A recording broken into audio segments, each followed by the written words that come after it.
अस्सलाम वालेकुम, मेरा नाम है राहिल ज़मान और ये हमारा सिस्टम का प्रेजेंटेशन है हमने जो बनाया है बुक शॉप इन्वेंटरी सिस्टम।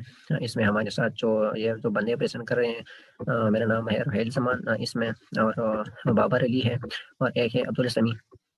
हमने जो ये बुक शॉप इन्वेंटरी सिस्टम बनाया है, इसका पर्पज़ ये है, इसके रिक्वायरमेंट्स का पर्पज़ ये है कि ये हाई लेवल रिक्वायरमेंट्स हमने ली है। ये जो रिक्वायरमेंट्स है, ये हाई लेवल रिक्वायरमेंट्स हैं इस book shop inventory software system के। और इसके अलावा इसका एक और पर्पज़ ये भी है कि कस्टमर के लिए आसानी पैदा करता है कि अगर कस्टमर कोई बुक चेक करना चाहता है कि ये न मौजूद है स्टॉक में या नहीं, तो वो बुक टाइटल के नाम से और ऑथर के नाम से वो सर्च करके चेक कर सकता है।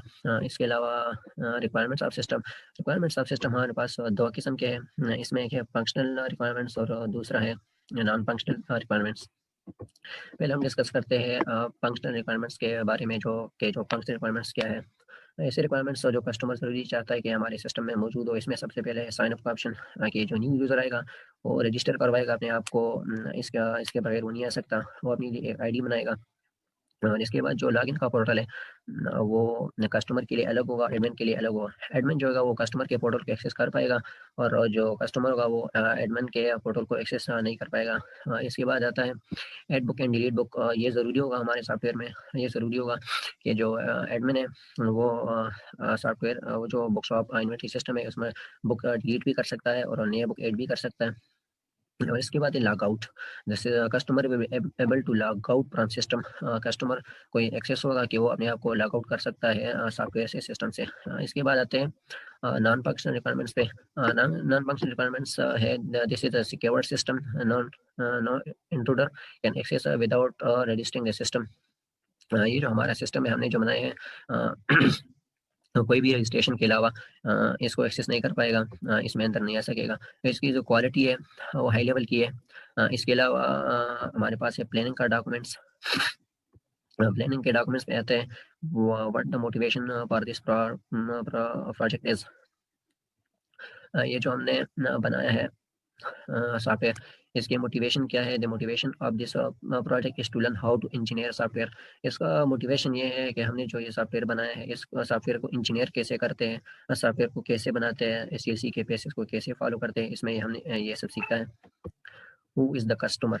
जो कस्टमर है, इसका कस्टमर कौन है? हम जो ये सॉफ्टवेयर बनाए हैं, वैसे इसका कस्टमर तो कोई नहीं है, लेकिन हमने प्लानिंग के डॉक्यूमेंट में रिफा इंटरनेशनल यूनिवर्सिटी लिखा है। और अगला जो क्वेश्चन है प्रोजेक्ट प्लानिंग के डॉक्यूमेंट के प्रेजेंटेशन में, वो है what the project will deliver. This is a new product and or an extension of an existing one. तो इसका हमने लिखा है कि ये जो प्रोजेक्ट हमने बनाया है, ये नया प्रोडक्ट है, नया सिस्टम है। और ये जो आजकल जो प्रॉब्लम फेस हो रहे हैं हमारे स्कूल के सिस्टम में और जो मतलब ऑनलाइन बुक सिस्टम में, उसको फेस करने के लिए, उसमें आसानी पैदा करने के लिए ये हमने बनाया है। और इसके बाद व्हाट इट विल कॉस्ट। इस पे जो क्या कीमत है, ये this product will cost nothing. क्योंकि सेकंड सेमेस्टर का सॉफ्टवेयर है तो इसमें मतलब कुछ भी ऐसा नहीं है, इसमें कोई भी कॉस्ट नहीं आया है। How long it will take, इसने कितना मतलब अरसा लिया है बनाने में, तो इसमें तकरीबन 2 वीक लिए होंगे शायद। व्हिच ऑर्गेनाइजेशन इन्वॉल्व, इसमें हमारे पास कोई भी ऑर्गेनाइजेशन इन्वॉल्व नहीं है। Which other project depend on project result? There is no other project depend on this project result। ऐसा कोई और प्रोजेक्ट नहीं है जो इसको रिजल्ट पे जो इस प्रोजेक्ट के रिजल्ट पे डिपेंड करे। which other project contribute with their results? There is no other project which will contribute in this project। uh, ये हमारा डॉक्यूमेंट प्लानिंग का डॉक्यूमेंट का प्रेजेंटेशन था और ऊपर जो था वो रिक्वायरमेंट का प्रेजेंटेशन था। एक मिनट। और ये जो है हमारे पास ये प्लानिंग का डॉक्यूमेंट है हमने जो बनाया है। एक मिनट में सिरे से शुरू करता हूँ।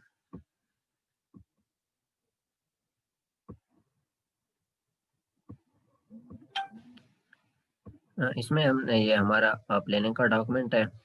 इसमें हमने प्रोजेक्ट का जो गोल है वो सेट किया है। और एडमिन लॉगिन कौन होगा, कस्टमर लॉगिन कैसा होगा, कौन होगा, इस पे कितना टाइम आया है। इस पे तकरीबन 2 वीक का टाइम आया है। और एफिशिएंसी इसकी हाई है। कॉस्ट इसका बहुत लो है, मतलब ज़ीरो है। और जो क्वालिटी है इसके, ये हाई क्वालिटी सॉफ्टवेयर है। यूजिबिलिटी, इसकी यूजिबिलिटी ये है कि you can use it unlimited time।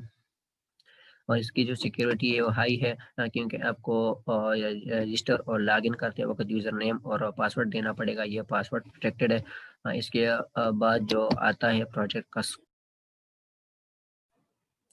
अस्सलाम वालेकुम, दिस इज़ सुहेल समान।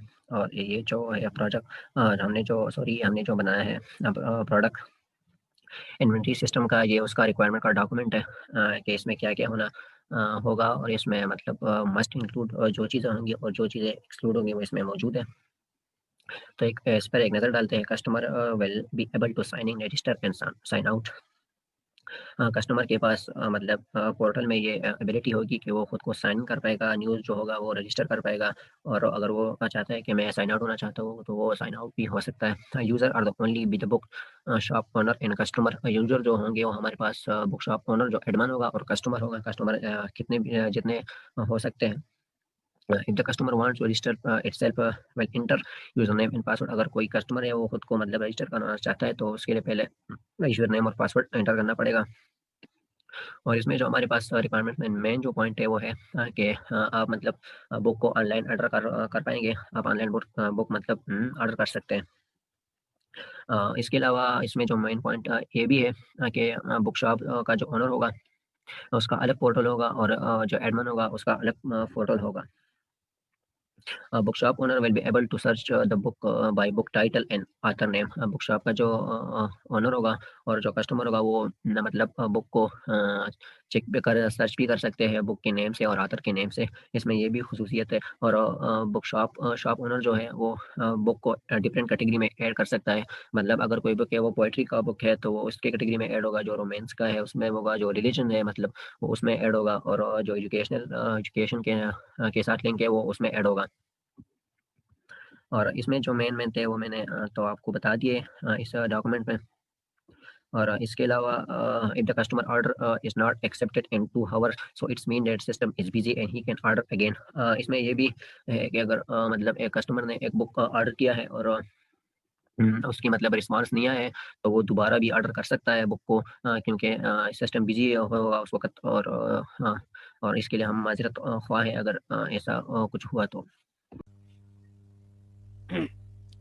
अस्सलाम वालेकुम, क्या हाल है? ठीक हो? मेरा नाम है बाबर अली और मेरा SEP ID 11,560 है। मैं सेकंड सेमेस्टर का स्टूडेंट हूँ और हमारा SE सॉफ्टवेयर इंजीनियरिंग का प्रोजेक्ट है। उस पे मैं आज अपनी पार्ट का प्रेजेंटेशन देने जा रहा हूँ आपको। तो मेरे ग्रुप मेंबर में रोहिल जमान, अब्दुल समी इंक्लूडिंग मी हैं। सबसे पहले हम चलते हैं कि कोई फ़्लो चार्ट, उस फ़्लो चार्ट में क्या होते हैं। एक फ़्लो चार्ट में होम पेज है, इसके बाद रजिस्ट्रेशन, उसके जो भी इंटर होगा उसके लिए 2 ऑप्शन है, या तो वो रजिस्टर हो या तो वो ऑलरेडी एग्जिस्ट होगा उसका यूज़र नेम पासवर्ड, अगर नहीं है तो फिर उसको रजिस्ट्रेशन करना पड़ेगा। रजिस्ट्रेशन के बाद चलो वो लॉगिन हो गए। अब कंडीशन फिर चेक कर लेंगे कि वो आया कि वो यूज़र एडमिन है या कस्टमर है। अगर कस्टमर है तो फिर कस्टमर फेस पे आएगा, होम पेज पे आएगा। होम पेज पे आने के बाद वो क्या कर सकते हैं, लॉगिन लॉग आउट कर सकते हैं, ऐड कर सकते हैं बुक को, ऑर्डर कर सकते हैं और बुक को देख सकते हैं। अब आते हैं एडमिट फेज में। एडमिट तो सबसे पहले ऐड कर सकते हैं, सर्च कर सकते हैं, अपडेट कर सकते हैं, व्यू कर सकते हैं और डिलीट कर सकते हैं, लॉग आउट कर सकते हैं। चलिए हम आपको अपनी नेक्स्ट जो स्टेप है डिज़ाइनिंग पे लेके चलते हैं। डिज़ाइनिंग SDLC का एक इम्पॉर्टेंट फेज़ है जिसमें हम यूज़र से यूज़र के लिए आसानियाँ पैदा करते हैं।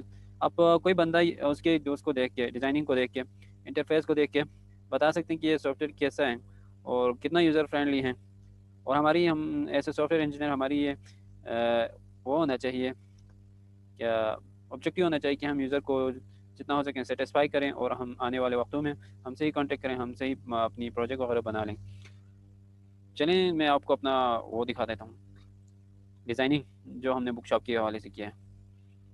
ये रहा उसका पहला फेस जिसमें यूज़र अपना यूज़र नेम और पासवर्ड एंटर करेंगे।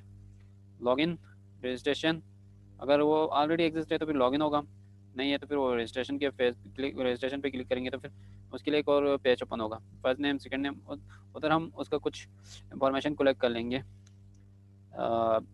जैसे आप देख रहे हैं स्क्रीन पे, ईमेल नंबर, फुल नेम, ये तो इसके बाद साइन अप होगा।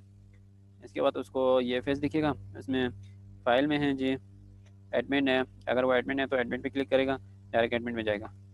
उधर फिर चेक होगा condition, document, about, view, update, add, delete book, और यहाँ लॉग आउट का है।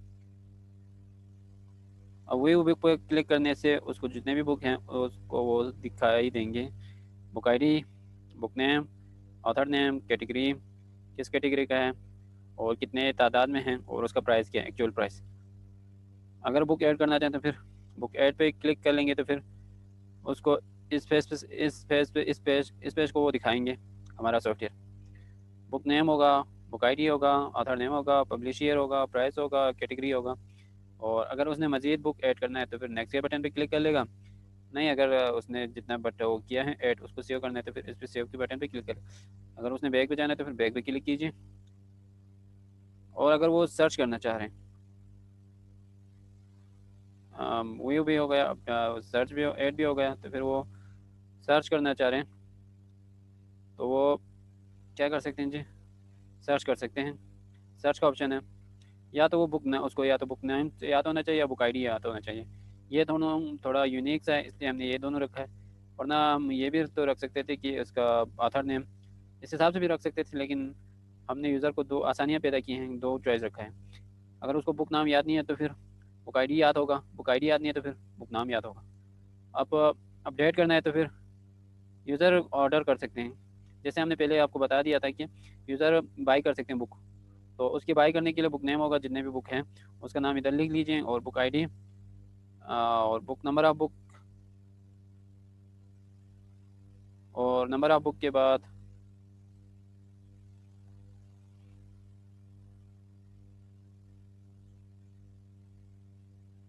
और यहाँ टोटल शो होगा, यहाँ सब टोटल होगा, और ये बैक होगा। अगर सर्च की बात हमने कर ली, अगर वो अबाउट पे क्लिक कर लेते हैं, मैंने आपको बता दिया था अबाउट का, तो फिर अबाउट के मुताल्लिक़ वो हमें बता सकते हैं कि अबाउट में जो यूज़र ने जिस डेवलपर ने जो बनाया है उसके बारे में वो बात देख सकते हैं कि कौन किसने बनाया, और उसका जो भी है एक्सेस करने का जो भी तरीक़े हैं वो उसे यूज़र को देख सकते हैं। और हम आपको अपना कोड ही दिखाते हैं, हमने किया हुआ है। तो यहाँ देखिए जी, बुक का नाम, बुक शॉप का नाम, और हमने यहाँ वेलकम टू बुक शॉप अगर ये होगा, और उसका यूज़र नेम हम पहले इंटर कर लेते हैं, मैंने रखा हुआ एडमिन अपनी आसानी के लिए। और देखिए जी पासवर्ड एडमिन, देखें जी ये गलत लिखा था, फिर इसलिए उसने, देखें जी add book, delete book, update book, view book, about और एग्जिट, ये है जी हमारा कंसोल बेस्ड एप्लीकेशन। अगर हम इसको अगर ऑब्जेक्ट ओरिएंटेड में करना चाहें तो फिर हमने आपको दिखा दिया कुछ इस तरह हमारे फेजेस होंगे। तो thank you for listening. Okay जी, खुदा हाफिज़।